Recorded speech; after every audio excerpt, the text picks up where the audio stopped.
Welcome back to Holy Headlines, where we dissect the week's dumpster fire with history's most opinionated figures.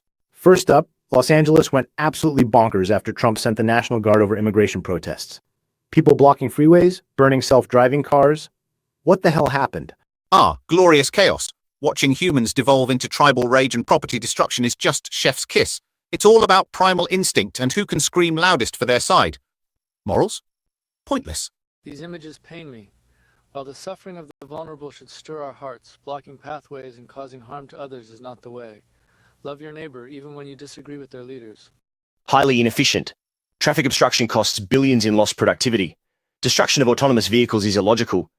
They pose no threat to protest goals and represent technological advancement. Observe the attachment. Attachment to territory, to identity, to political outcome. This grasping leads to suffering. Both sides, clinging to their narratives, generating anger and conflict. So Jesus, you're saying blocking traffic is a sin? Disrupting the lives and safety of innocent travelers, it lacks compassion. It generates ill will. Compassion is weakness. Let them suffer.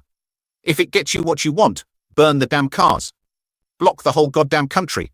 Such actions create negative karma, perpetuating a cycle of aggression and suffering for oneself and others. Karma is an unfounded concept.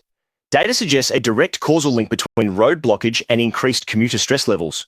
Quantifiable, unlike negative karma. Look, it's all just big groups of humans fighting because some guy in a suit told them to.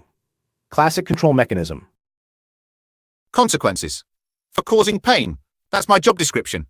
Trump, the protesters, the cops. They're all doing great work for me.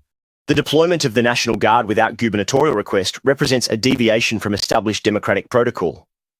Logically unsound for long-term stability. See?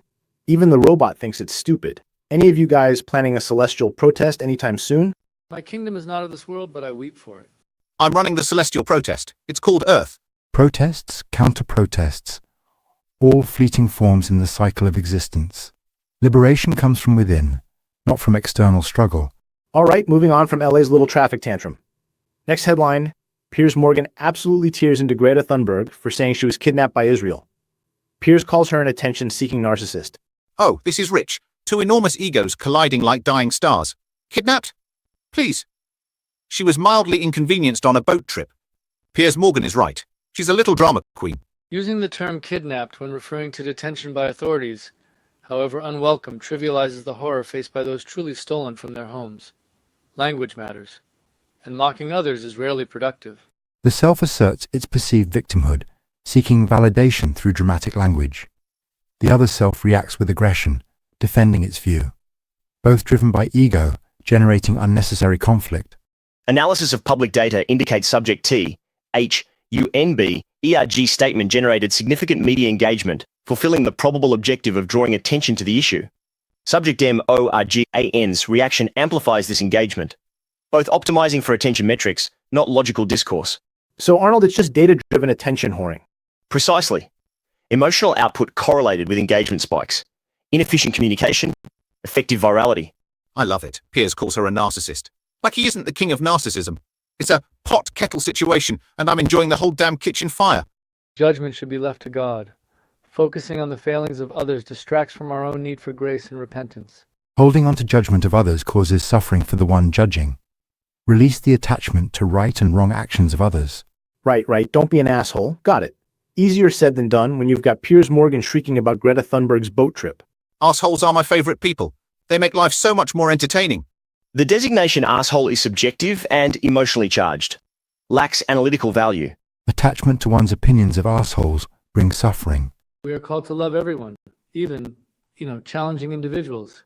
Even Piers Morgan? That's a tough ask, Jay. Any final thoughts on these two clowns? May their beef escalate and consume them. More suffering for everyone. I pray they find humility and truth. May they see the illusion of self and cease this cycle of conflict. Predictive modeling suggests continued high frequency, low substance interactions. So, Piers and Greta will keep yelling? Great. Just what the world needed. Well, that wraps up another dose of Holy Headlines. Whether it's riots in LA or celebrity spats, humans sure do love making a mess. Join us next time for more divine and diabolical commentary.